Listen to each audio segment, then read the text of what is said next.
বসো। দলের একজন ছেলে রিপ্পিকে চেয়ার দেখিয়ে দিতেই রিপ্পি জড়সড় হয়ে বসে। সে মাথা ঘুরিয়ে এক পলক ইরফান আর প্রীতমকে দেখে চোখ নামিয়ে বসে থাকে। ইহান তাজওয়ার রিপ্পির দিকে তাকিয়ে স্বভাব সুলভ গম্ভীর স্বরে বলে, বাড়ি কোথায় তোমাদের? কাঞ্চন রোডে ভাইয়া। এখানকার স্থানীয়? জি ভাইয়া। ও আচ্ছা। তো রিপ্পি, ঘাবড়ানোর কিছু নেই। এখানে তোমাকে শুধুমাত্র 2-3টে প্রশ্ন করব বলে ডেকেছি। Be easy. রিপ্পি চুপচাপ মাথা নাড়ে। ইহান তাজওয়ার বলতে থাকে, ওই যে তোমার সামনে দুজন বসে আছে, ইরফান মির্জা এবং প্রীতম হাসান। এই দুজন ভদ্রলোককে ব্যক্তিগতভাবে তুমি চিনো? রিপ্পি চোখ তুলে আবারও দুজনকে দেখে নিয়ে নিচু গলায় বলে, চিনি ভাইয়া। কিভাবে চিনো? একই কলেজ থেকে গ্র্যাজুয়েশন কমপ্লিট করেছি, যে ক্লাসমেট। অবশ্যই তিনজনেরই আলাদা ডিপার্টমেন্ট। আচ্ছা, তো এখন তোমাকে আমি সরাসরি একটা প্রশ্ন করি। এদের মধ্যে কেউ তোমাকে প্রেমের প্রস্তাব দিয়েছে কখনো? দুইজনই ভাইয়া। মিনমিন করে রিপ্পি বলে, আচ্ছা, বুঝলাম। তো এবার বলো, এদের মধ্যে কাউকে তোমার পছন্দ? ভালো লাগে কাউকে তোমার? কাউকে ভালোবাসো? রিপ্পি ঘাবড়ে যায়। কপালে বিন্দু বিন্দু ঘাম জমেছে। সে কাঁপা কাঁপা গলায় বলে, কি বলছেন ভাইয়া? আমি ওদের পছন্দ করি না। আমি কারো বাগদত্তা। গত পরশু আমার বাগদান হয়েছে, 2 মাস পরে বিয়ে। ইহান তাজওয়ারের দৃষ্টি চলে যায় রিপ্পির হাতের দিকে। অনামিকায় সত্যিই একটা হীরের আংটি ঝকমক করছে। কক্ষের সবাই রিপ্পির দিকে তাকিয়ে আছে। ইরফান আর প্রীতম দুইজনেই মাথা তুলে রিপ্পির মুখের দিকে তাকায়। দুজনেই অবাক, হতবাক, হতাশ। ইহান তাজওয়ারের ঠোঁটের কোণে এক চিলতে হাসি, নির্নিমেষ চাহনি। সে রিপ্পিকে বলতে থাকে, অভিনন্দন। আসলে এই প্রশ্নটা করার জন্যই তোমাকে ডাকা। হয়েছে কি, ওদের মধ্যে একটা কনফিউশন তৈরি হয়েছিল, সেটা দূর করলাম। এনিওয়ে, কি নাম বললে? রিপ্পি। শোনো, ভবিষ্যতে কখনো যদি এই দুইজনের মধ্যে তোমাকে কেউ বিরক্ত করার চেষ্টা করে, তাহলে নির্দ্বিধায় আমাকে জানাবে। আমার অফিসের নম্বরটা নিয়ে যাও। রিপ্পি মাথা নাড়ায়। তারপর ইহান তাজওয়ারের কাছ থেকে অনুমতি নিয়ে এক পলক প্রীতম আর ইরফানের দিকে তাকিয়ে বেরিয়ে যায়। ইহান তাজওয়ারের পার্টি অফিসের মিলনায়তন কক্ষে সবাই চুপচাপ। প্রেরণা নিজের ভাইয়ের দিকে সেই কখন থেকে তাকিয়ে আছে। ইরফান আর প্রীতম একইভাবে মাথা নিচু করে বসেছিল। তারপর ইহান তাজওয়ারের রাশভারী কণ্ঠস্বরে চোখ তুলে তাকায়। ওদের দুজনের দিকে দৃষ্টি স্থির রেখে ইহান বলতে থাকে, এই বিষয়ে সবকিছু এখানেই শেষ হবে। এরপর তোমাদের মধ্যে কেউ ওই মেয়েটার ইস্যু টেনে এনে ঝামেলা করবে না। মেয়েটা কারো বাগদত্তা। আশা করি বিষয়টা ক্লিয়ার দুজনের কাছে। সেটা আপনার ভাই বুঝলেই হলো। ঝামেলা তো সে আগে শুরু করে। কাট কাট বলে ওঠে প্রেরণা। ইহান তাজওয়ার তার দিকে তাকায়। প্রেরণার কথার জবাবে কিছু বলে না, তবে ইরফানের দিকে তাকিয়ে বলে ওঠে, ইরফান, এখন প্রীতমকে সরি বলো। কক্ষের সবাই ইহানের এমন আদেশে চমকালেও চমকায়নি ইরফান। সে জানত তার বড় ভাই তাকে দিয়ে সরি বলিয়ে ছাড়বে। এমন অভিজ্ঞতা তার জীবনে বহুবার হয়েছে। ঘাড় ধরে তাকে দিয়েই সরি বলিয়েছে। তার বড় ভাই আর বাপ চাচারা সরি বলা তার কাছে ডাল ভাত। কক্ষের সবাই আর একবার অবাক হয় যখন ইরফান কোনো গাইগই না করেই প্রীতমের দিকে তাকিয়ে বলে, সরি। প্রীতম তাকিয়ে আছে শান্ত চোখে। সে ইরফানের চোখের ভাষা পড়ে ফেলেছে। ওই চোখের ধারালো চাউনি তাকে বুঝিয়ে দিচ্ছে, সামনে আবারও দেখা হবে, তৈরি থাকিস। সে বলল, ইটস ওকে। প্রেরণা এতক্ষণ সব দেখছিল। ইহান তাজওয়ার মির্জা নিরপেক্ষ আচরণ তার কাছে বেশ ভালো লেগেছে। সে নিজের ভাইয়ের দিকে তাকিয়ে বলে, প্রীতম, তুইও সরি বল। প্রীতম বোনের দিকে তাকায়। ইহানও দেখতে থাকে কাঠিন্যতায় ভরা 27-28-এর ছিমছাম গরনের ভদ্র মহিলাকে। প্রেরণা তার দিকে তাকিয়ে বলে, ভুল আমার ভাইয়েরও ছিল, আর আমিও আমার ভাইকে যথাযথ শিক্ষা দিয়েছি যে ভুল করলে ক্ষমা চাইতে হয়। প্রীতম, সরি বল। বোনের কাছ থেকে দ্বিতীয়বারের মতো আদেশ পেয়ে প্রীতম ইরফানের দিকে তাকিয়ে বলে, সরি।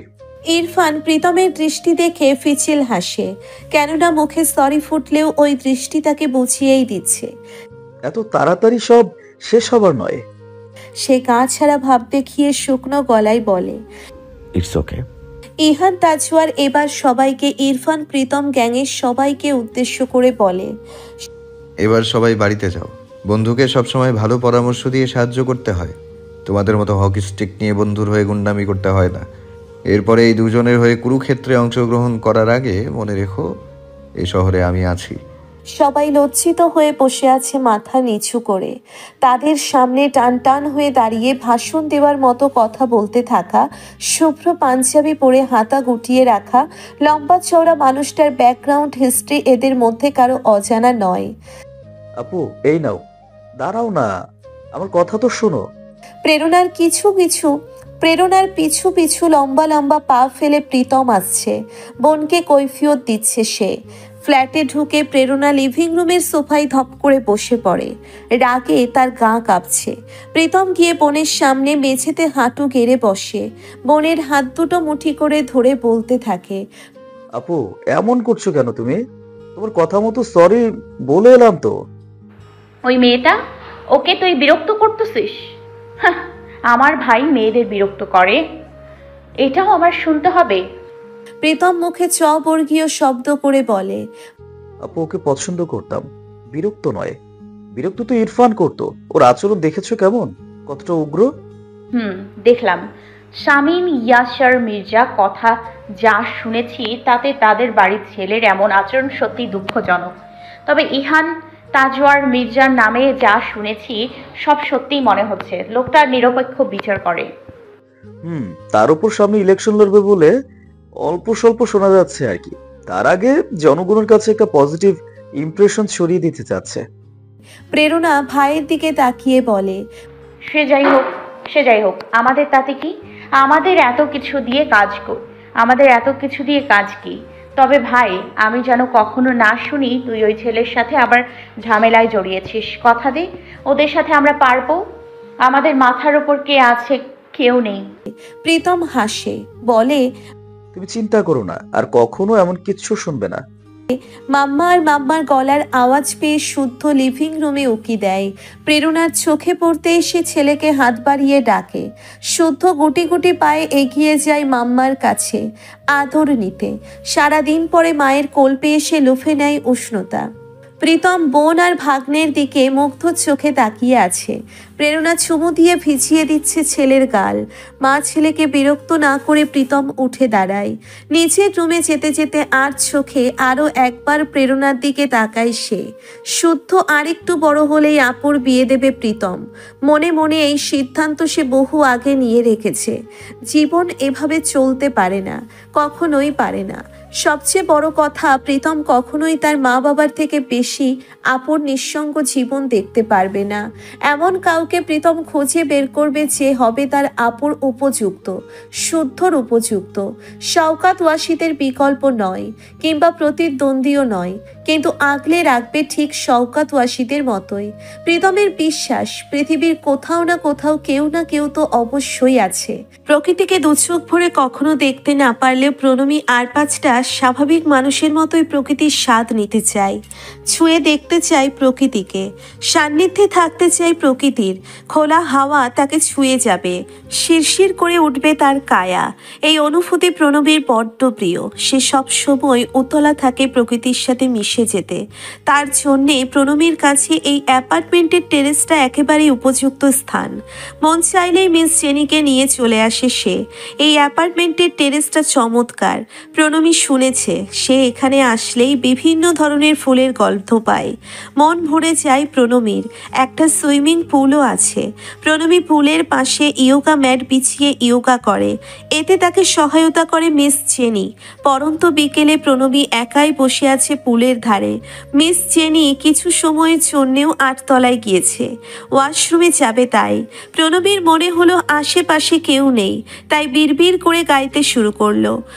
ফাগুন হাওয়ায় হাওয়ায় করেছি যে দান, তোমার হাওয়ায় হাওয়ায় করেছি যে দান, আপন হারা প্রাণ আমার বাঁধন ছেঁড়া প্রাণ। বাহ, চমৎকার গান গাও তো তুমি। মোটামুটি পরিচিত পুরুষালী কণ্ঠস্বর পেয়েই প্রণমী হকচকিয়ে ওঠে। গুটিয়ে গিয়ে নিজের ওড়না সামনে নিতে ব্যস্ত। রাদীপ হাতের সিগারেটটা ফেলে পা দিয়ে পিষে দেয়। তার লোলুপ দৃষ্টি প্রণমীর বুকের কাছে নিবদ্ধ। মেয়েটা তার কণ্ঠস্বর শুনে কেমন গুটিয়ে গিয়েছে। জড়সড় হয়ে বসে আছে। এই ব্যাপারটাও রাদীপ খুব উপভোগ করে। নমনীয় ভীত মেয়েদের স্বাদ অন্যরকম। রাদীপ বলে ওঠে, আমি রাদীপ। জি ভাইয়া, বুঝতে পেরেছি।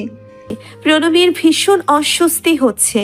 সে যখনই ছাদে আসে তখনই এই লোকটা কোথা থেকে উদয় হয় কে জানে। রাদীপ বাঁকা হাসি হেসে বলে, খুব মিষ্টি তোমার গলা, তেমন মতোই। প্রণবী হাসার চেষ্টা করে। প্রণামী। প্রেরণা এসে ছাদের দরজার কাছে দাঁড়ায়। প্রণবী ইয়োগা ম্যাটের ওপর রাখা স্টিকটা হাতের তুলে নিয়ে উঠে দাঁড়ায়। রাদীপকে দেখে প্রেরণার বিরক্ত লাগে ভীষণ। সে এসে প্রণবীর হাত ধরে বলে, আয়, আর এখানে থাকতে হবে না, বেলা পড়ে গেছে। তুমি এলে কখন? মিস জেনি কোথায়?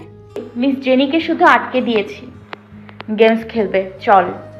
রাদীপকে সম্পূর্ণ উপেক্ষা করে প্রেরণা বোনকে নিয়ে ছাদের দরজার দিকে এগিয়ে যায়। পেছনে দাঁড়িয়ে রাদীপ বাঁকা হাসি হাসে। তারপর একটা সিগারেট ধরিয়ে পুলের এক সাইডে বসে। কন্ট্যাক্ট লিস্ট থেকে তার প্রেমিকা নাম্বার 4কে ফোন লাগায়। সদ্য ইন্টার ফার্স্ট ইয়ারে উঠেছে মেয়েটা। পটানো খুব একটা কঠিন ছিল না। অবশ্য এই বয়সী মেয়েরা রাদীপের মতো সুদর্শন যার গাড়ি আছে তার কাছে ধরা দিতে সময় নেয় না। তবে প্রেরণা সম্ভবত নেবে। ভদ্রমহিলা একটু রক্ষণশীল মানসিকতার বোঝাই যায়। এই মহিলাকে রাদীপ খুব একটা বুঝতে পারছে না, একটা ধাঁধার মতো। তাই খুব সাবধানে পা ফেলতে হবে। অবশ্য যা হবে তা মিউচুয়ালি হোক, রাদীপ এটাই চায়। জোর জবরদস্তি রাদীপের পছন্দ নয়। গাড়ি থেকে নেমে ইরফান সোজা হেঁটে দোতলায় চলে যায়। ইহান গাড়ি পার্ক করে নামে। ইরফানের বাইকটা পার্টি অফিসেই রেখে এসেছে। পুরো রাস্তায় ইহান তাজওয়ার চুপচাপ ছিল। আজকের ওই ঘটনা নিয়ে দুই ভাইয়ের এখনো আলাদা করে কথা হয়নি। ঘরে ঢুকে দেখে তার পাপা আর দুই চাচা নিচতলার লিভিং রুমে বসে চা খাচ্ছে। সাথে এই বাড়ির 3 কর্ত্রীও আছে। এই 6 জনকে এভাবে দেখলে ইহানের মনে হয় ইহান এই শতাব্দীর সব থেকে ভাগ্যবান কেউ, যে যৌথ ফ্যামিলি নামে একটা চমৎকার পরিবেশে বড় হয়েছে। এর পিছনে স্বামী নিয়াসার মির্জা এবং তার সহধর্মিনী আলোর অবদান অনস্বীকার্য। বরাবর বেঁধে রেখেছে এই পরিবারকে। ইহানকে দেখে ইসমাম মির্জা বলে ওঠেন, কি হয়েছে? দুজন এভাবে ফিরলি কেন? ইরফান কি করেছে? তেমন কিছুই না, সাধারণ একটা ঝামেলা, মিটে গেছে, ডোন্ট প্যানিক। কথাটা বলে ইহান সিঁড়ি বেয়ে সোজা দোতলায় চলে যায়। ঋতু আবারও ব্যস্ত হাতে ফোন বের করে তার স্বামী ভাসুর আর দেবরের সামনে রাখে। তারা এতক্ষণ ইহান তাজওয়ারের জন্য পছন্দ করা পাত্রীর ব্যাপারে আলাপ করছিল। দোতলায় উঠে ইহান সোজা গিয়ে ইরফানের ঘরের দরজায় টোকা দেয়। ইরফান দরজা খুলে ভাইয়ের দিকে তাকিয়ে বরফ ঠান্ডা গলায় বলে, সরি বলে এসেছি, তোমার ইমেজ বাঁচিয়েছি, আর কি করব। ইহান ভাইয়ের পা থেকে মাথা অবধি দেখে বলে ওঠে, হাতে পায়ে বড় হলেও ঠিক বড় হোসনি। ফার্দার যদি আমার কানে আসে এমন কিছু, তাহলে কিন্তু আর তোকে বোঝাতে আসবো না। একেবারে চিটাগাং পাঠিয়ে দিব। বন্দরের বিজনেসটা দেখবি। আর হ্যাঁ, সামনের মাস থেকে অফিসে বসবি। এটা সবসময় মাথায় রেখে চলবি। আর কখনো যেন ওই ছেলে রিলেটেড কোনো ঝামেলায় তোকে না দেখি। Mind it. ভাইকে কথাটা বলে ইহান চলে যায় নিজের ঘরে।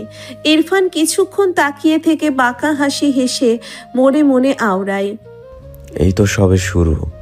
ওই প্রীতমের কি অবস্থা করি দেখো। শহরের শেষ প্রান্তে ফিশ মার্কেটটা। এখানে প্রেরণার সপ্তাহে 4 দিন যাতায়াত। অবশ্য এই কাজটা অন্য কাউকে দিয়ে করানো যায়। তবে প্রেরণার কাছে অন্যদের কাজ পছন্দ নয়। তারা কেউ প্রেরণার মতো দেখে শুনে বাজার সদাই করতে পারে না। রেস্তোরাঁর জন্য দেখে শুনে তাজা মাছ কিনতে হয়। ভোক্তাদের স্বার্থটাই প্রেরণা আগে দেখে। আজ বন্দরে 3টে বিশাল দেহি জেলে ট্রলার এসেছে। নৌকা ভর্তি টাটকা তাজা ইলিশ। সকাল সকাল প্রেরণাকে এখানকার মহাজন কল করেছে। এসে দেখে শুনে যেন নিয়ে যায়। লোকটা প্রেরণাকে গত 3 বছর ধরে দেখছে। ব্যবসায়িক সম্পর্কের বাইরেও একটা পিতৃসুলভ স্নেহ কাজ করে তার বিধবা আত্মমর্যাদা সম্পন্ন মেয়েটির প্রতি। লোকজন ট্রলার থেকে কর্ক তুলছে আড়তে। সেখান থেকে বাছাই এবং প্রক্রিয়াজাত হয়ে মাছগুলো ফিশ মার্কেটে রাখা হবে। চলে যাবে টাউনের সব সুপার মার্কেটগুলোতে। প্রেরণা আড়তে ঢুকেই মাছ দেখার সুযোগ পেয়ে গেল। এই আড়তে পুরুষদের পাশাপাশি মহিলারাও চাকুরি করে। অত্যন্ত পরিচ্ছন্ন একটি আড়ত। প্রেরণা বারবার হাই তুলছে। রাতে ঠিকঠাকভাবে ঘুম হয়নি তাই। মহাজনকে দেখিয়ে দিচ্ছে কোন কোন মাছটা সে নিতে চাচ্ছে রেস্তোরাঁর জন্য। ঠিক সেই সময়ে তার পাশ ঘেঁষে এসে দাঁড়ায় গাজী কিচেনের মালিক মহসিন আহমেদ। আর চোখে প্রেরণাকে এক পলক দেখে আড়তের মহাজন নেশার উদ্দিনের দিকে তাকিয়ে বলে ওঠে, চা। আরে ধুর মহাজন, আপনি আমার অর্ডার করা মাছগুলো না দিয়ে কি করতেছেন? প্রেরণার বিরক্ত লাগে খুব। প্রেরণা এই লোকটাকে সহ্য করতে পারে না। ব্যবসায়িক জীবনে প্রেরণার শত্রু, প্রতিদ্বন্দ্বী, তার উপর লোকটা উদ্ভট, চারাল, অসভ্য প্রকৃতির। নেশারউদ্দিন বলে ওঠে, আগে আম্মাজানের মাছগুলো দিয়ে নেই। কত বড় রেস্টুরেন্ট, মেলা টাকার অর্ডার, একটু টাইম লাগবে। কত বড় রেস্টুরেন্ট? শহরে কি আর কারো রেস্টুরেন্ট নাই নাকি? ওই তো খালি একটু ভোগিচগি ডেকোরেশন আর কিছু মেয়ে ছেলে বেপর দেওয়া হয়ে পুরুষ লোককে খাবার বেড়ে খাওয়ায়, এতেই এত বড় রেস্টুরেন্ট হয়ে গেল। কথাটা নিতান্তই অপমানজনক। প্রেরণার ইচ্ছে করলো এই লোকটার টুটি চেপে ধরতে, কিন্তু ধরল না। সে শ্লেষের হাসি হেসে বলে, একটু লাগাম টেনে কথা বললে ভালো হয় না আঙ্কেল? এই কথাটিতে দ্বিগুণ চটে যায় মহসিন। সে বরাবর প্রেরণাকে হিংসা করে এসেছে। শহরের কেন্দ্রবিন্দুতে একেবারে পজিশন নিয়ে হোটেল খুলেছে। ব্যবসায়িক বুদ্ধি খুবই ধারালো মেয়েটার। ওই রেস্তোরাঁর জন্য তার গাজী কিচেন লাভের মুখ দেখে না। আজ প্রেরণার কথাটিকে সে দপ করে চলে উঠল, চিবিয়ে চিবিয়ে বলে উঠল, কিয়ামত অতি সন্নিকটে। ইহান তাজওয়ার বেশ বিব্রত ভঙ্গিতে সবার সালামের উত্তর দিচ্ছে। তার সালামের উত্তর দেওয়া নিয়ে কোনো অসুবিধে নেই, তবে লোকজন তাকে যেভাবে সমীহ করে সালাম দিচ্ছে তার আদেও যোগ্য ইহান তাজওয়ার মির্জা? সে তো মোদ্দা কথা একজন গুন্ডা।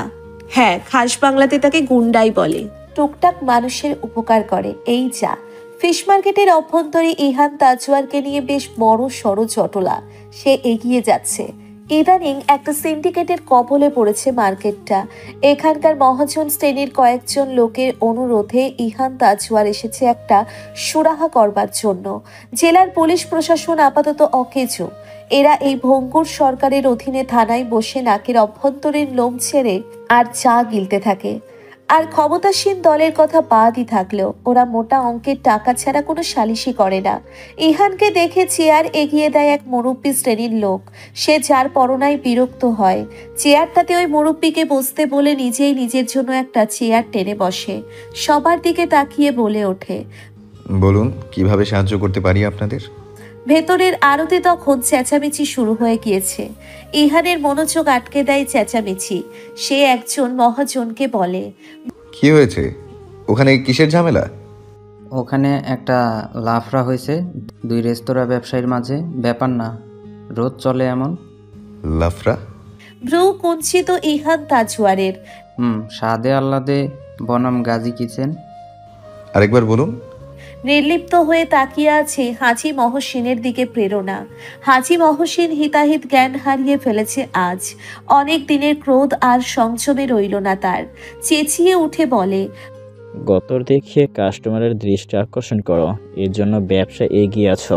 কিছু বুঝি না তাই না? সব সুন্দরী বিধবাদের চাকরি দিয়েছ।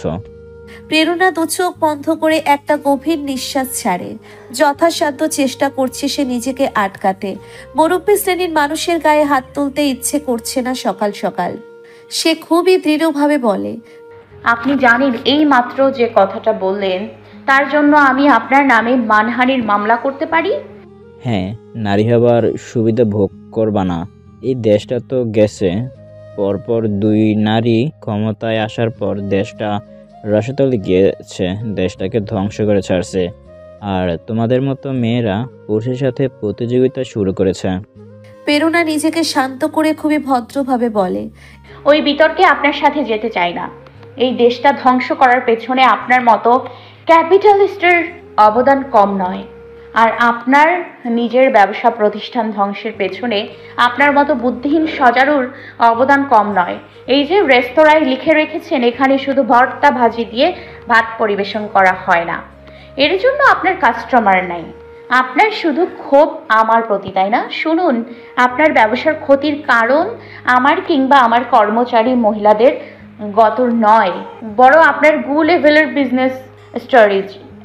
এটুকু বলে প্রেরণা থামে, তারপর বলে, মুরব্বী বলে এগিয়ে গেলাম। বয়স হলে মানুষ বুদ্ধি হারায়, জানি।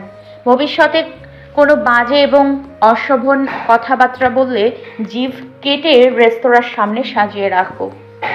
আঙ্কেল। সবাই হাঁ করে তাকিয়ে আছে প্রেরণার দিকে। প্রেরণা ফুঁসছে। ইহান তাজওয়ার চুপচাপ দাঁড়িয়ে প্রেরণার কথা শুনছিল। তার পাশে তার দলের ছেলেরা। প্রেরণা তাদের কাউকেই খেয়াল করেনি তখনও। মহসিনের মুখটা ফ্যাকাশে হয়ে গিয়েছে। প্রেরণা একটু দম নিয়ে বলতে থাকে, আর এই গতরের কথা বললে না, আফসোস, আপনারা পুরুষরা এই গতর ছাড়া কখনো কিছু ভাবতেই পারেন না।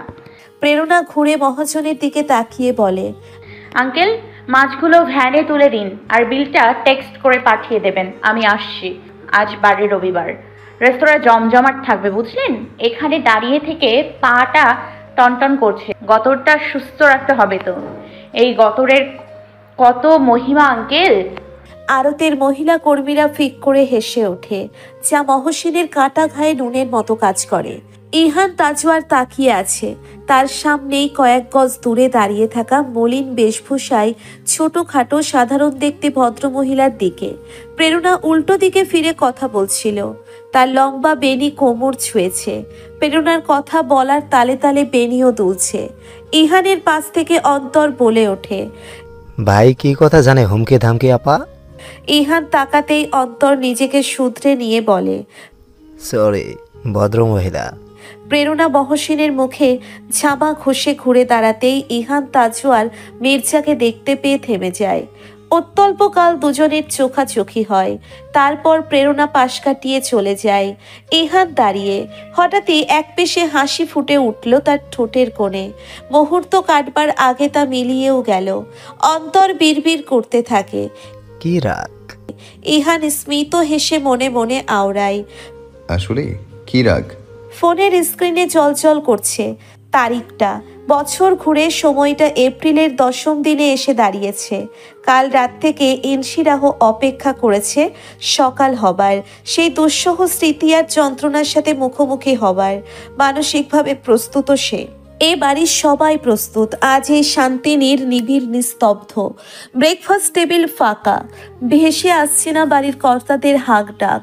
রান্নাঘরটা এ বাড়ির 3 গিন্নির পদচারণায় গমগম করছে না আজ। স্মার্টফোনের পাওয়ার বাটন প্রেস করে যন্ত্রটা দূরে ছুঁড়ে ফেলে ইনশিরাহ। কোনো মতে নিজেকে ফ্রেশন আপ করে আয়নার সামনে দাঁড়ায়। বাড়িতে সবাই আছে, সবাই, অথচ মনে হচ্ছে যেন কেউই নেই। একটা দীর্ঘশ্বাস ফেলে সে। এভাবে চলতে পারে না। চুলগুলো একটা ক্লাচের কোনো মতে আটকে সে দ্রুত পায়ে দোতলার উত্তরের সবথেকে কোণের ঘরটির সামনে গিয়ে দাঁড়ায়।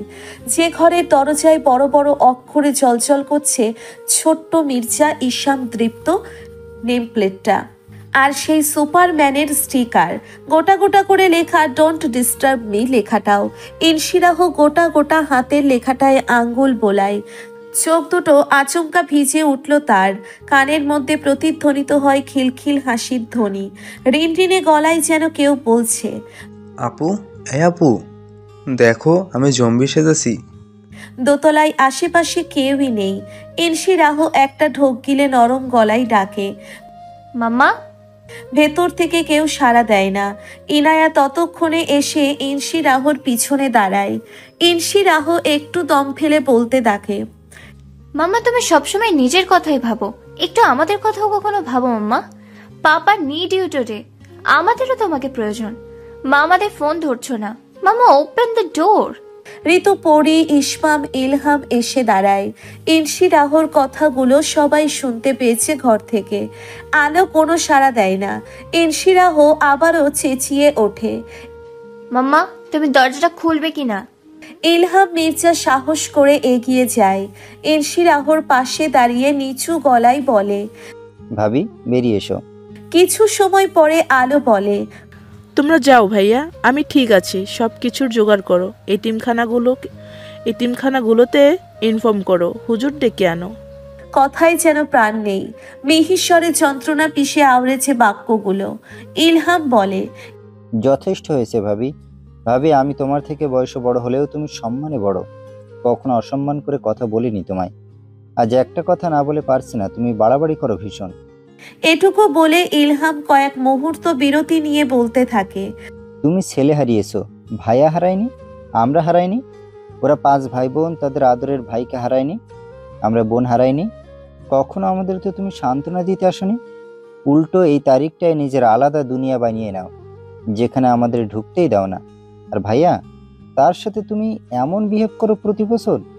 ইহান নিজের ঘর থেকে বেরিয়ে এসে ইলহামের দিকে তাকিয়ে উঁচু গলায় বলে, এনাফ পাপা, কি শুরু করেছো তোমরা? ইলহাম মির্জা ছেলের দিকে তাকিয়ে বলে, আমরা কি কষ্ট পাচ্ছি না? ছেলেটা কি আমাদের ছিল না? আমরা কি বোন হারাইনি? বোঝা উচিত তো তোর বড় মায়ের। ইহান রাশভারী গলায় বলে, আমরা সবাই হারিয়েছি, দুঃখ আমাদের সবার, কিন্তু বড় মায়ের মতো নয় নিশ্চয়ই। তারপর ইনশিরাহর দিকে তাকিয়ে বলে, আর তুই খুব কথা শোনাচ্ছিস মাকে, যা এখান থেকে, তোমরা সবাই যাও এখান থেকে, আমি বড় মাকে নিয়ে আসছি, যাও। কিছুটা আদেশের সুর, কিছুটা আত্মবিশ্বাস ইহানের কণ্ঠে। একে একে সবাই নিস্তলায় নামে। মিলাদের প্রস্তুতি নিতে হবে, কত কাজ হাতে আজ। তখন থেকে কলিং বেল বেজে যাচ্ছে। ইনায়া গিয়ে দরজা খুলে দেখে রুস্পি আর ক্রিন্তু এসেছে। একসাথে অ্যাসাইনমেন্ট করার কথা ছিল আজ তাদের। সবাই চলে গেলে ইহান উত্তরের সব থেকে কোণের ঘরটির সামনে গিয়ে দাঁড়ায়। কণ্ঠে কোমলতা বজায় রেখে ডাকে, বড় মা। ওপাশে আলো চুপচাপ। ইহান বলতে থাকে, বড় মা, সে আর কথা ভাববে না। মেয়েটার কি দোষ? তুমি ছেলে হারিয়েছো, ও হারিয়েছো ওর মাকে। এতদিন তো এখানে ছিল, আমরা কোনো না কোনোভাবে ওকে সামলে রেখেছি। এ বছর তো কত দূরে, ওকে ওর জন্মদিনে তোমার থেকে একটা ফোন কল পেতে পারে না? বড় মা, আমাদের 4 ভাই বোনের জন্মদিনে সবাই কত আনন্দ করি, আর ওই মেয়েটা আজ প্রায় 9 বছর ধরে নিজের জন্মদিনের কথা ভুলে থাকে। ওপাশে আলো চুপচাপ। ইহান দাঁড়িয়ে থাকে। কিছুক্ষণ পরে দরজা খুলে দেয় আলো। ইহান ভিতরে ঢোকে। আলো কাঁপা কাঁপা গলায় বলে ওঠে, ডিপ্রোর আজ 16 বছর হতো, তাই না রে? ইহান বলে, হতো না, হয়েছে। আমাদের দৃপ্তর 16 বছর হয়েছে। ইহান বলে। আলো ডুকরে কেঁদে ওঠে। ইহান বড় মাকে আগলে নেয়। চাপা কান্না একসময় তীব্র আর্তনাদ হয়ে ওঠে। বাঁধ ভাঙা কান্নায় হাঁপাতে থাকে আলো। ইহান আলোর মাথায় হাত বুলিয়ে দিতে দিতে বলে, সেহাকে ফোন দেই। আলো কাঁদতে কাঁদতে মাথা নাড়ায়। ইহান আলোর চোখের পানি মুছে দিতে দিতে বলে, কাঁদলে আর ফোন দিয়ে কি হবে? মেয়েটা আরো বেশি মন খারাপ করবে। আলো চোখের পানি মুছে বলে, না, কাছে না, তুই দে। 3বারের বার রিং হতেই ফোনটা রিসিভ হয়। ওপাশের ব্যক্তি নিশ্চুপ। আলোও কথা বলছে না। মুহূর্তেই কেটে যেতেই কান্না ভেজা কণ্ঠে ওপাশ থেকে কেউ বলে ওঠে, বড় মামি। আলো নিজেকে স্বাভাবিক করে বলে, শুভ জন্মদিন মা। আবারও নিস্তব্ধতা ছেয়ে যায় দুজনের মধ্যে। আলো বুঝতে পারছে মেয়েটা কাঁদছে। সে বলল, ইহানকে পাঠাবো, আসবি? সেহা নিজেকে শান্ত করে বলে, এক্সাম বড় মামি, নয়তো নিজেই চলে আসতাম। সকালে খেয়েছিস? কি দিয়ে? কাজের খালা আসেনি, তোমার ননদের স্বামী সোহানুর ইসলাম শান্ত আদা সেদ্ধ ভাত আর নুন ছাড়া চিকেন করেছিল গতকাল রাতে, ওই দিয়ে। আলো চুপ হয়ে যায়। সেহা নিষ্প্রাণ গলায় বলে, ওনাকে বিয়ে করিয়ে দাও না কেন বড় মামি? সৎ মা এলে আর যাই হোক, রান্নাটা তো করে দিবে আমাদের। শান্ত ভাইয়া কই?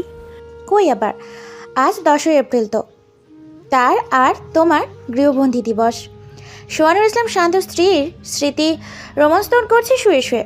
বড় মামি, ওনাকে বিয়ে করিয়ে দাও, বুঝলে? এসব আর ভাল লাগে না। আলো কাঁদছে।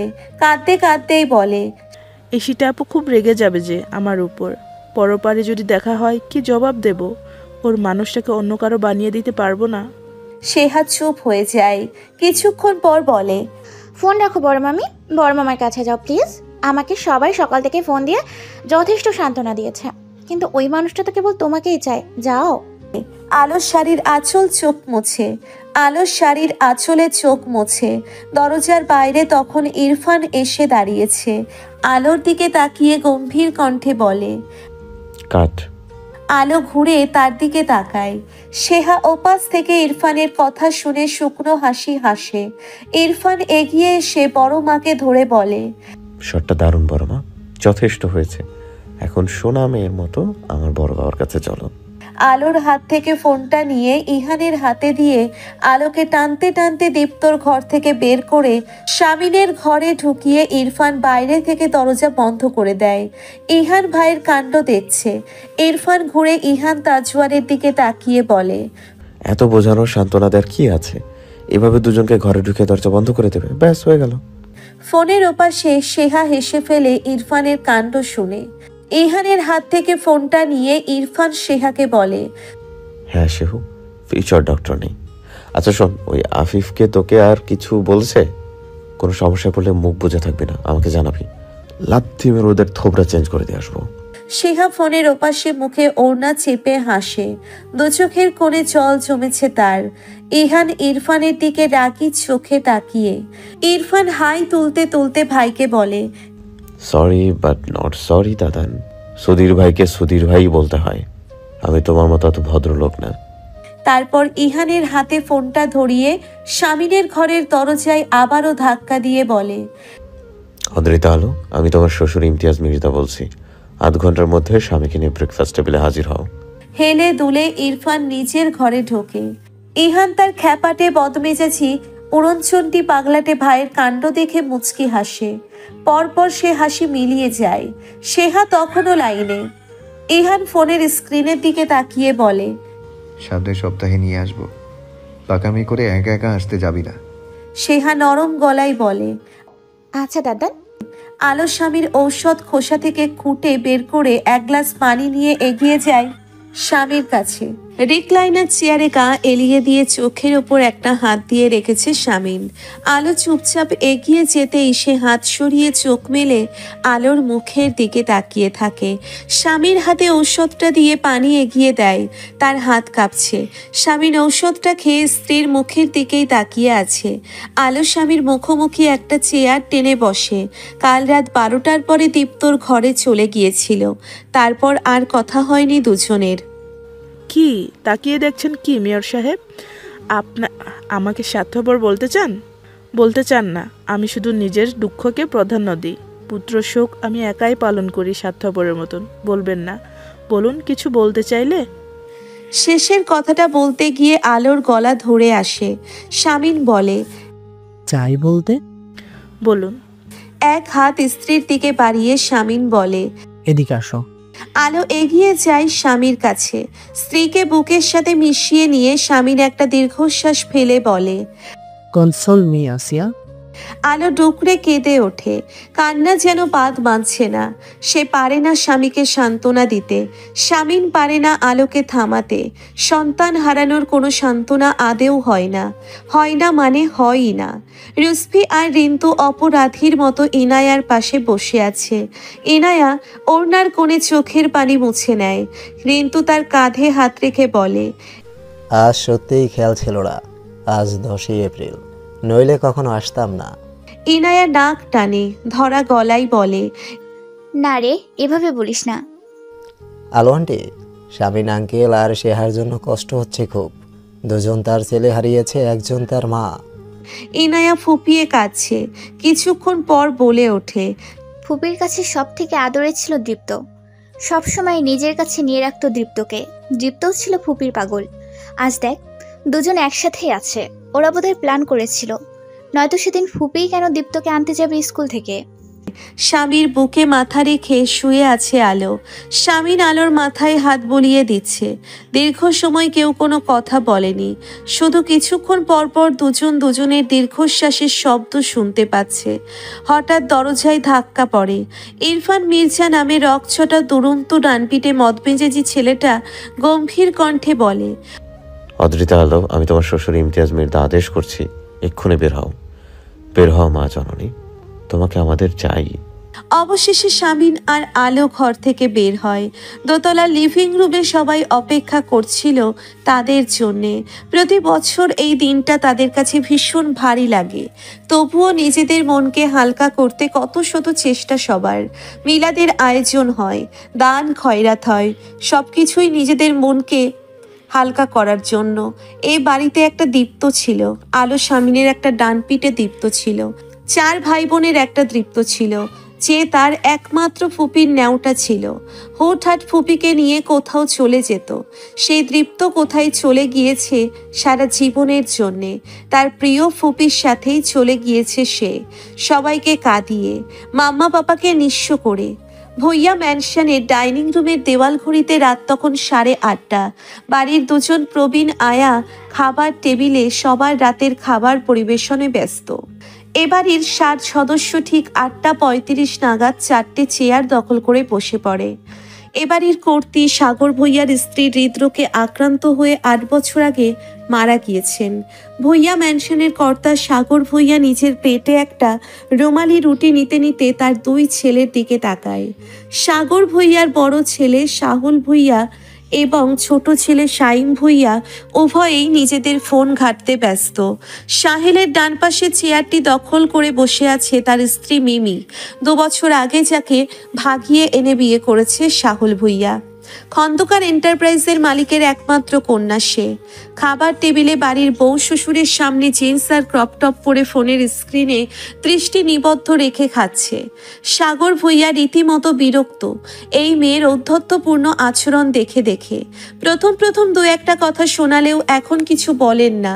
তিনি দৃষ্টি সরিয়ে রুটি ছিঁড়ে সবজি নিয়ে বলে ওঠে, আমি বুঝি না তোমরা এমন কি কাজ করো যে খাবার টেবিলে বসেই ফোন ঘাটার ফুরসত মেলে তোমাদের?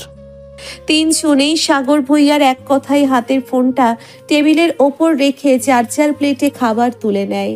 সাহুল ভুইয়ার স্ত্রী মিমি স্বভাব সুলভ বাড়ির আয়াদের কথা শোনাতে থাকে তার স্যালাডে গোলমরিচ বেশি হওয়ায়।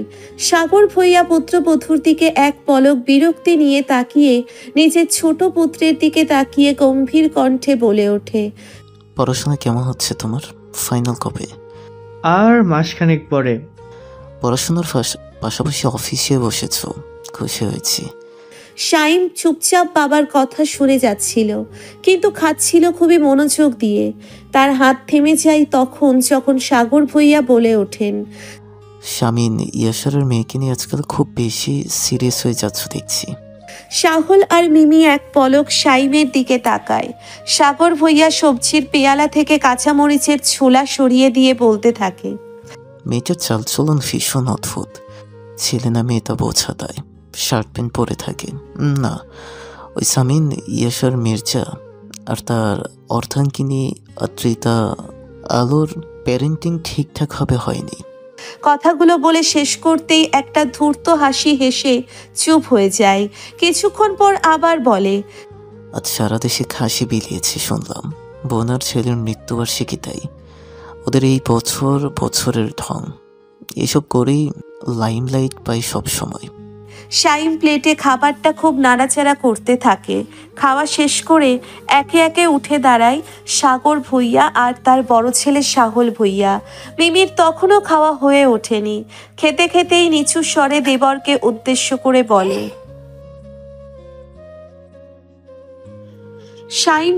শাইম যেন খুব মজার একটা কৌতুক শুনল, তেমন করেই হাসলো।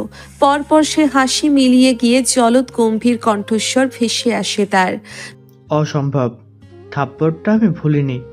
মিমি তাকিয়ে আছে সাইবের দিকে। সাইবের চোখ মুখ হঠাৎ কঠিন হয়ে যায়। সে কঠিন গলায় বলে, উপযুক্ত সময় বুঝে আছাড় মারব, সময় হোক। এপ্রিলের প্যাচপ্যাচে গরমে শহুরে জীবন অতিষ্ঠ। এপ্রিলের 20 তারিখের পর থেকে আবহাওয়া ঠিক সুবিধের লাগছে না।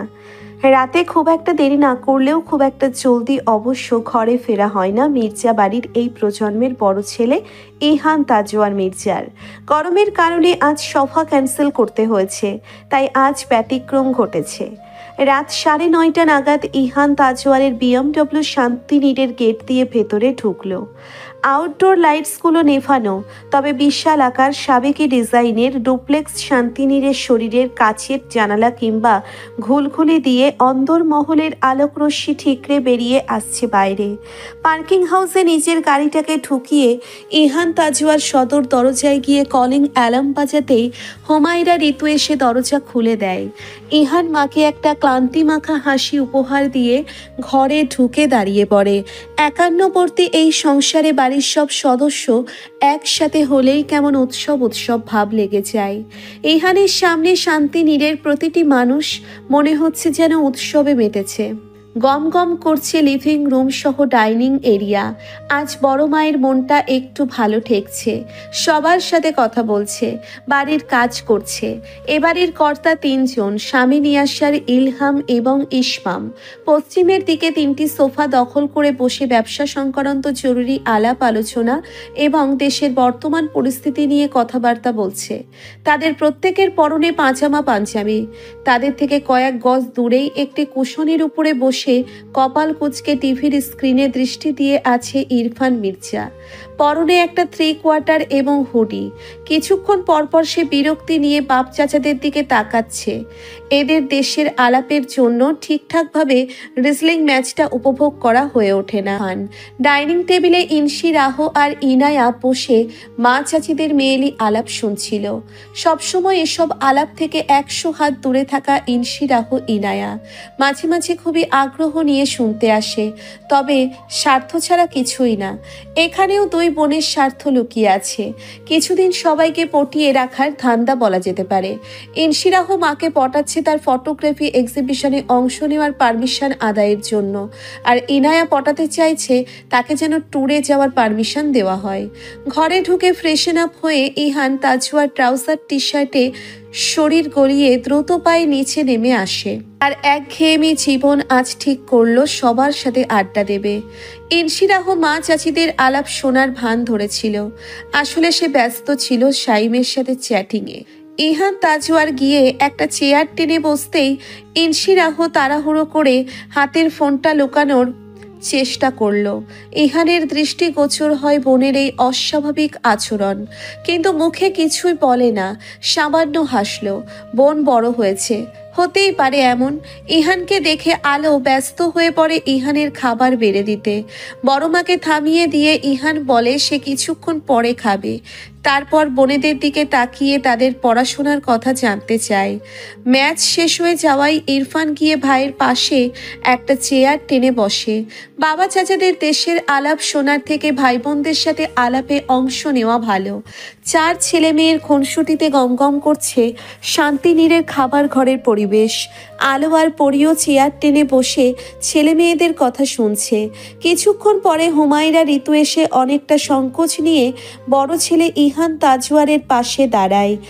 ইহান মায়ের দিকে জিজ্ঞাসু সূচক দৃষ্টি নিক্ষেপ করতেই ঋতু সবার আলাপের মাঝেই হাতের ফোনটা ইহানের সামনে ধরে।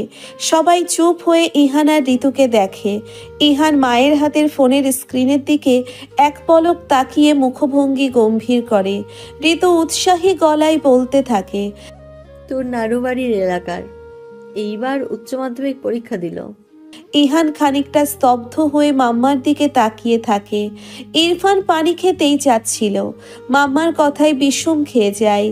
ইনসি, রাহ আর ইনায়াও হতভম্ব হয়ে বড় দাদানের দিকে তাকিয়ে থাকে।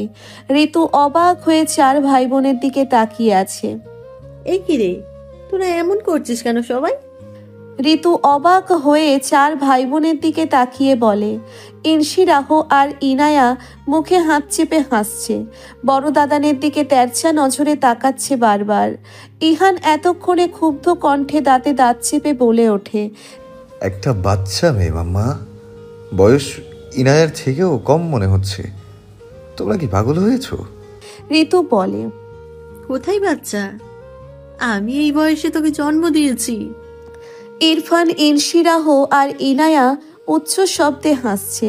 ঋতুর হাত থেকে ফোনটা কেড়ে নিয়ে পাত্রীর ছবিটা খুঁটিয়ে খুঁটিয়ে দেখতে থাকে ওরা 3 ভাই বোন। ইহান তাজওয়ার ঋতুর দিকে তাকিয়ে বলে, দিস ইজ টু মাচ মাম্মা। বাচ্চা মেয়ে তো বড় মেয়ে নিয়ে আসলেও তো কিছু বলিস না। আর মেয়েটা বাচ্চা নয়, ভোটার আইডি কার্ড আছে। গ্রামের মেয়ে হলে কি হবে, খুবই ট্যালেন্টেড আর মেধাবী, অ্যাডমিশন ক্যান্ডিডেট। সব থেকে বড় কথা, মেয়েটি খুব ভালো একটি মেয়ে, নিঃসন্দেহে। আমি খোঁজ লাগিয়ে দেখেছি। পরি কথাগুলো বলে ইহানের মুখের দিকে তাকিয়ে আছে। ইহান 4 পরনায় হতবাক হয়ে বলে ওঠে, ছোট মা তুমি? তোমার থেকে তো এটা আশা করিনি আমি। এবার আলো মুখ খোলে, গম্ভীর কণ্ঠে বলে, কি চাচ্ছিস কি তুই ইহান? চাকরিজীবী মেয়ে আনলাম, রিজেক্ট করলি। বিশোর্ড মেয়ে আনলাম, রিজেক্ট করলি। আর কি চাস তুই? আমি কম বয়সী মেয়েকেই তোর বউ হিসেবে লাগবে এমনটা বলছি না, কিন্তু এভাবে আর কত? এখন একটা কিছু বলতো। আর মেয়েটি এক কথায় এই বাড়ির বউ হবার উপযুক্ত। ওকে আমি ব্যক্তিগতভাবে চিনি। বড়মা তুমিও? ইহান হতাশ তার মা চাচিদের এমন আচরণে, কপালের রেখা দৃশ্যমান। বিরক্ত হয়ে উঠে চলে যায় বাবা চাচাদের আলোচনায় অংশ নিতে। ঋতু তার চাঁদের দিকে তাকায়, তার চোখের দৃষ্টি যা দুজনকে বলছে। এইবারও হলো না? ইরফান হঠাৎ খিকখিক করে হেসে ওঠে। সবাই তার দিকে দৃষ্টি নিক্ষেপ করতেই সে হাসি থামিয়ে আলো, ঋতু আর পরীকে উদ্দেশ্য করে বলে, তোমরা এমন স্টোরিওটাইপ ছেলের মা হয়ে উঠলে কবে থেকে জানাও তো? আজব। তবে মাম্মা এবং চাচি আম্মারা আপনারা মন দিয়ে শুনুন, এমন লেদা বাচ্চা আনবেন না ভবিষ্যতে আমার দাদানের জন্য। আরে একে ভাবিমণি ডাকবো নাকি খুকুমণি ডাকবো? আজব। ইনশিরাহ আর ইনায়া জোরে হেসে ওঠে ইরফানের কথায়। আলো একটা দীর্ঘশ্বাস ছেড়ে বলে, তোমাদেরটা তোমরাই খুঁজে নিও। জি অবশ্যই, আমি কালকেই খুঁজতে নামবো। দাদানের জন্য একটা, আমার জন্য একটা। হাসতে হাসতে জবাব দেয় ইরফান। ঋতু ছেলের কান মুলে দিয়ে বলে, আগে দাদানের বিয়ে হোক, তারপর নিজে কথা ভেবো। কেন মাম্মা, আমি আগে বিয়ে করলে কি হবে? পাপাও তো বড় বাবার আগে বিয়ে করেছে। পরি বলে, সে তোমার পাপা করে করুক। এ বাড়িতে 2জন ছেলে 3জন মেয়ে। ছেলের মধ্যে ইহানের বিয়ে আগে হবে আর মেয়ের মধ্যে ইনশিরার। ইহানের বিয়ে দিয়ে বাড়িতে একটা পুতুল পুতুল বউ আনবো, আর ইনশিরাকে রাজপুত্রের মতো দেখতে ছেলের গলায় ঝুলিয়ে দেব। ইনশিরাহ জড়সড় হয়ে বসে পরির কথায় বিয়ের কথা শুনে গোটা মুখ ছেয়ে গেছে তার অস্বস্তিতে। ইরফান পরির কথার পিঠে বলল, এটা নিয়ম নাকি যে ওদের বিয়ে আগে দিতে হবে? দেখবে একদিন দুম করে আগে আমি বউ আর ইনু জামাই নিয়ে উপস্থিত হব, তোমাদের এই নিয়ম ভেঙে দিব, তাই না রে ইনু? মেছো দাদানের কথায় ঈষৎ লজ্জা পায় ইনায়া। এমনটা কখনোই হবে না। সে কখনোই এমন নির্লজ্জের মতো কাজ করবে নাকি? কখনোই না। খানিক বাদে খেতে বসেছে সবাই। বাড়ির গৃহকর্তীরা খাবার পরিবেশনে তৎপর হয়। স্বামীনের একটা অত্যন্ত ব্যক্তিগত অভ্যেস রয়েছে, খাওয়ার আগে ছেলে মেয়েদের প্লেটে খাবার ঠিকঠাক পরিমাণে নিল কিনা এটা দেখা, যেন তারা 10 বছরের জিদ্দি শিশু। জিদ করে কম নেয় সবাই। ইনায়াকে শুধু প্লেটে ভাত নিয়ে নাড়াচাড়া করতে দেখে স্বামীন অত্যন্ত কোমল স্বরে ডেকে ওঠে, খাচ্ছ না কেন ছোট আম্মা? প্রত্যেকে খাওয়ায় কয়েক পলকের বিরতি দিয়ে ইনায়াকে দেখে। ইনায়া আশেপাশে সবার দিকে একবার করে তাকিয়ে ইতস্তত করতে থাকে। স্বামীন কণ্ঠে কোমলতা বজায় রেখেই দ্বিতীয় প্রশ্ন করে, কিছু বলতে চাও? হঠাৎ খুব সাহস ভর করে ইনায়ার মনে। বড় বাবা আর যাই হোক তাকে বকবে না, আর মাম্মা বাবা দাদানেরও নিশ্চয়ই বড় বাবার সামনে তাকে ধমকাবে না। অনেক বড় একটা সুযোগ কাজে লাগিয়ে ইনায়া বড় বাবাকে বলে, জি বলতে চাই। কি বলো? সবাই খাওয়া থামিয়ে দিয়ে উৎসুক নজরে ইনায়াকে দেখছে। ইনায়া একটা ঢোক গিলে বলে, বন্ধুরা সবাই ট্যুরে যাচ্ছে। যাক, তুই যাবি না? যেন ছোটখাটো একটা বজ্রপাত পড়ল ইনায়ার মাথায়। আচমকা বিকট গর্জনে নিজের কান চেপে ধরে সবার মুখের দিকে ভয়ার্থ নজর বুলায়। বড় বাবা বাদে সবাই যেন চোখ দিয়ে ইনায়াকে ভস্ম করে দিচ্ছে।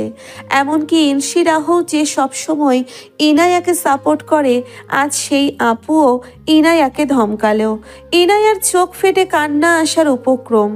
ইহান রাগী চোখে বোনের দিকে তাকিয়ে কিছু একটা বলতেই যাবে, ঠিক তখনই স্বামীন বরফ ঠান্ডা গলায় ইনায়াকে বলে, আর একটু বড় হয়ে নাও আম্মা। ইনায়া চোখ নামিয়ে নেয়।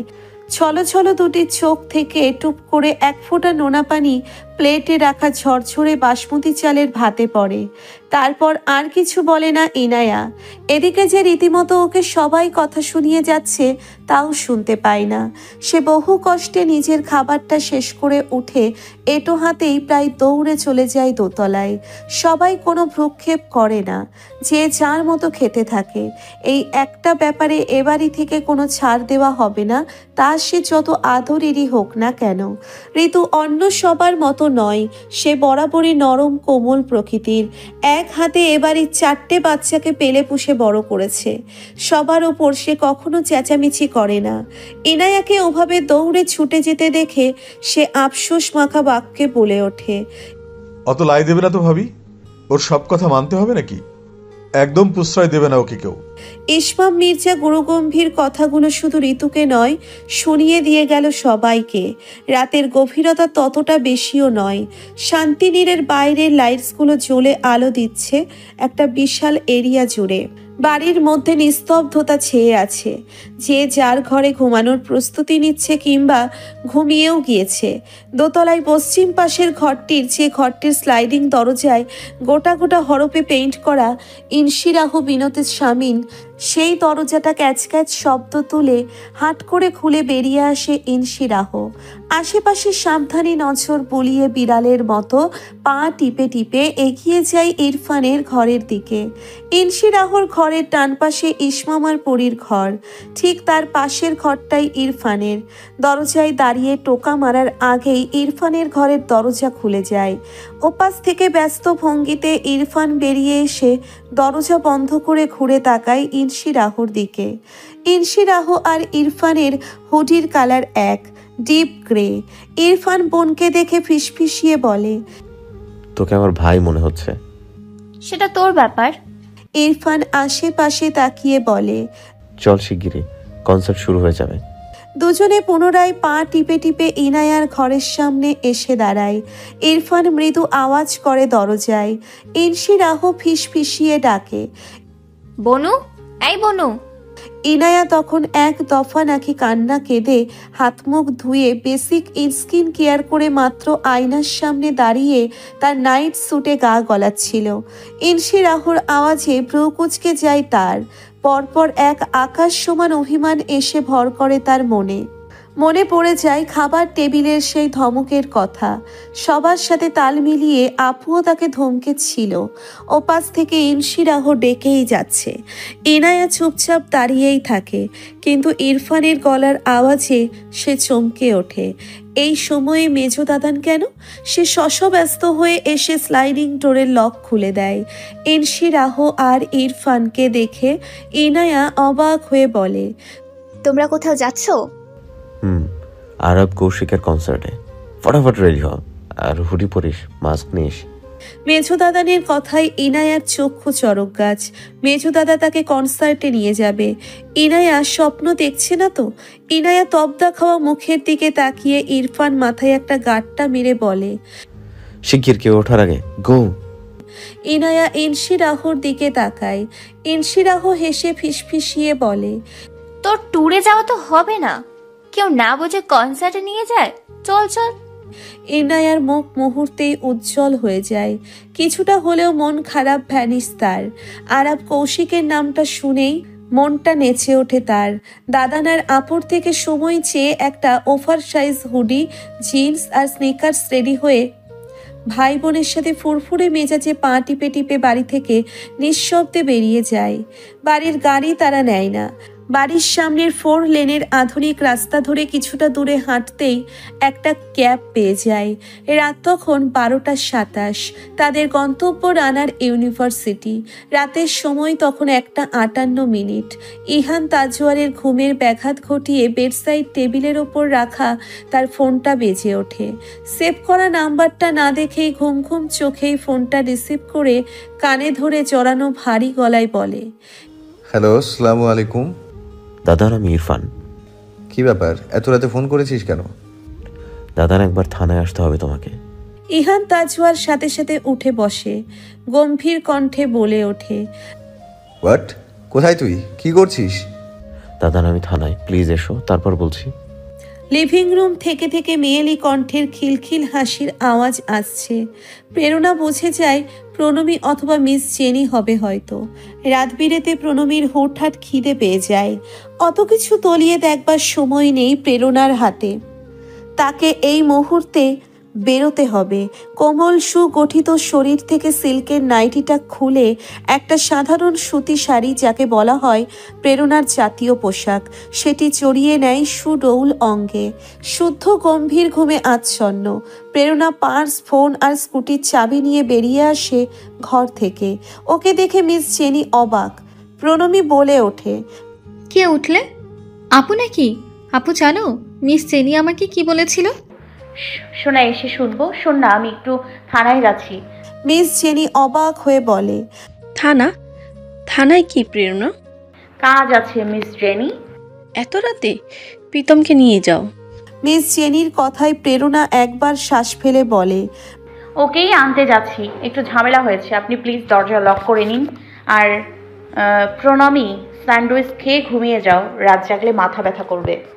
ব্যস্ত ভঙ্গিতে কথাগুলো বলে শু কেবিনেট থেকে স্লিপার বের করে হন্তদন্ত হয়ে ফ্ল্যাটের বাইরে চলে যায় প্রেরণা। মিস জেনি দরজা লক করে উদ্বিগ্ন গলায় বলতে থাকে, হেই জিজাস, কি ঝামেলা হলো আবার? এই মেয়েটা দুই দণ্ড শান্তি পায় না কেন? সারা দিন খেটে এলো, এখন একটু ঘুমাতেও পারলো না। প্রণবীর মুখবিবর মলিন হয়ে আছে দুশ্চিন্তায়। জেনির কথার জবাবে বলে, আপু আসলেই খুব স্ট্রং, তাই না miss jenny? Miss jenny oven থেকে কেক বের করতে করতে বলতে থাকে, স্ট্রং আলবাত। কত দুর্বল ছিল মেয়েটা। সেই দুর্বল মেয়েটা বার্থাকে একা একা সন্তান প্রসব থেকে শুরু করে শুদ্ধকে একা একা বড় করলো। কোনো তুলনা নেই এই মেয়েটার, কোনো তুলনা নেই। প্রণমী একটা তপ্তশ্বাস ফেলে। কখনো কখনো তার মনে হয় আপুর জীবনে সে একটা বাড়তি জিনিস। সে না থাকলে আপুর স্ট্রাগেলটা আর একটু কম হতো। 2038-এর দিকে এই থানার পুরনো বিল্ডিং ভেঙে সেখানে মুখোমুখি দুটি ভবন নির্মাণ করা হয়। পুলিশ সুপারের কার্যালয়ের সামনেই মুখোমুখি দুটি ভবন। একটি ভবন থানার ঊর্ধ্বতন কর্মকর্তাদের অফিস, অন্যটিতে রয়েছে বিশাল বিশাল 4টে সেল, রিমান্ড রুম এবং এফআইআর ডেস্ক। ঊর্ধ্বতন কর্মকর্তাদের ভবনটির ডিজাইন কিছুটা অদ্ভুত, দেখতে যেন দোতলা একটা জমিদার বাড়ি। 41 সালে এমন অদ্ভুত সাবেকি ডিজাইন দেখলে সবার মনেই এই প্রশ্নটি জাগে, এর আর্কিটেক্ট কে? মূল ভবনটার গ্রাউন্ড ফ্লোরটা কার পার্কিং এরিয়া। দোতলায় দাপ্তরিক কাজ হয়। দোতলায় ওঠার জন্য ভবনের পূর্ব পশ্চিম প্রান্তে দুটি সিঁড়ি। স্থান সংকুলতার কারণে এভাবে ডিজাইন করা হয়েছে। ঠিক রাত 2:30 নাগাদ ইহান তাজওয়ারের BMW এসে থামে থানার সামনে। ব্যস্ত ভঙ্গিতে নেমে সোজা এফআইআর ডেস্কে চলে যায় সে। ইরফানের সাথে কোনোভাবেই যোগাযোগ করা যাচ্ছে না। খুব সম্ভবত ফোনের চার্জ শেষ ইরফানের। কনস্টেবলের থেকে জানতে পারল ইরফান ওসির কেবিনে। কিছুক্ষণ পরে প্রেরণার স্কুটির গতি স্লথ হয়ে ইহান তাজওয়ারের BMW এর ঠিক পাশেই দাঁড়িয়ে পড়ে। হেলমেটটা কোনো রকমের খুলে হন্তদন্ত হয়ে সেও ছোটে এফআইআর ডেস্কে। ততক্ষণে ইহান তাজওয়ার ওই দালান থেকে বেরিয়ে আসছিল মূল দালানে যাবে বলে। এফআইআর ডেস্কের কক্ষ থেকে বেরিয়ে মোড় ঘুরতেই একটা পাখির মতো হালকা শরীরের সাথে ধাক্কা লাগতেই সে দাঁড়িয়ে পড়ে। প্রেরণা ছিটকে কয়েক কদম দূরে সরে যায়। দেওয়ালে তার পিঠ ঠেকেছে। ডান বাহুতে ব্যথা পেয়েছে ভীষণ। যার সাথে এভাবে ধাক্কা লেগেছে সেই পাথর কঠিন ইস্পাতের মতো শক্ত মানুষটাকে দেখতে মুখ ঘুরিয়ে তাকাতেই কিছুটা চমকে ওঠে সে। চমকে গিয়েছে ইহানও। কয়েক পলক একে অপরকে দেখে দুজনেই কিছুটা উঁচু গলায় বলে ওঠে, আপনি? থানার মূল ভবনের দোতলার গোল টেবিল রুমে মুখোমুখি দুটি দল। দুটো দলের দলনেতা ইরফান মির্জা এবং প্রীতম আহসান একে অপরের দিকে তাকিয়ে আছে। দুজনেই বেশ শান্ত, কিন্তু ওই 4টি চোখ ভয়াবহ হিংস্রতা। যেন সুযোগ পেলেই একে অপরের মাথা এই থানা দালানের দেওয়ালে ঠুকে দেবে। ঠিক মাঝামাঝিতে একটি চেয়ারে ইহান তাজওয়ার বসে আছে। চওড়া কপাল, খাড়া নাক, সুদর্শন মুখটা দেখে বলাই যাচ্ছে ভেতরে ভেতরে সে ভীষণ ক্ষুব্ধ। প্রেরণা কামরার এক কোণের একটি চেয়ারে বসে আছে, কপালে হাত ঠেকিয়ে। ভীষণ মাথা ধরে গিয়েছে তার। হঠাৎ হঠাৎ এমন হয়, দপ করে মাথাটা ভীষণ ধরে যায়। ইরফান আর প্রীতমের সব বন্ধুদের অভিভাবকেরা ইতিমধ্যেই এসে পৌঁছিয়েছে থানায়। ঘটনার শুরু আজ কনসার্টে। বাংলাদেশি ব্যান্ড মিউজিক তারকা আরাব কৌশিকের কনসার্ট চলছিল রানার ইউনিভার্সিটির স্টেডিয়াম সমমাঠে, যেখানে ইরফান বোনদের নিয়ে গিয়েছিল। ইরফানের কিছু বন্ধু বান্ধবীরাও ছিল ওখানে, এসেছিল প্রীতম এবং তার বন্ধুরাও। পুরোটাই কাকতালীয়, নয়তো ইরফানের ত্রিসীমানায় স্বেচ্ছায় যাওয়ার মন মানসিকতা প্রীতম আহসানের নেই। কনসার্টের ভিড়ে দুটো চিতা নেকড়ের দলের কেউই কাউকে দেখে ওঠেনি তখনও, কিন্তু বিপত্তি বাধে তখন যখন প্রীতমের বন্ধু সাফওয়ানের সাথে দুর্ঘটনাবশত ধাক্কা লেগে যায় ইরফানের বন্ধু অধরার। সাফওয়ান ইচ্ছেকৃত করেনি কিছুই, কিন্তু খুব বাজেভাবেই অধরার স্পর্শকাতর স্থানে ছোঁয়া লেগে যায় তার। অবশ্য এসব ঠাসাঠাসি কনসার্টে এসব স্বাভাবিক। যারা এসব সহ্য করতে পারে তারাই এসব কনসার্টে আসে। তবে অধরা ক্ষেপে ওঠে যখন দেখে ছেলেটা সাফওয়ান প্রীতমের বন্ধু।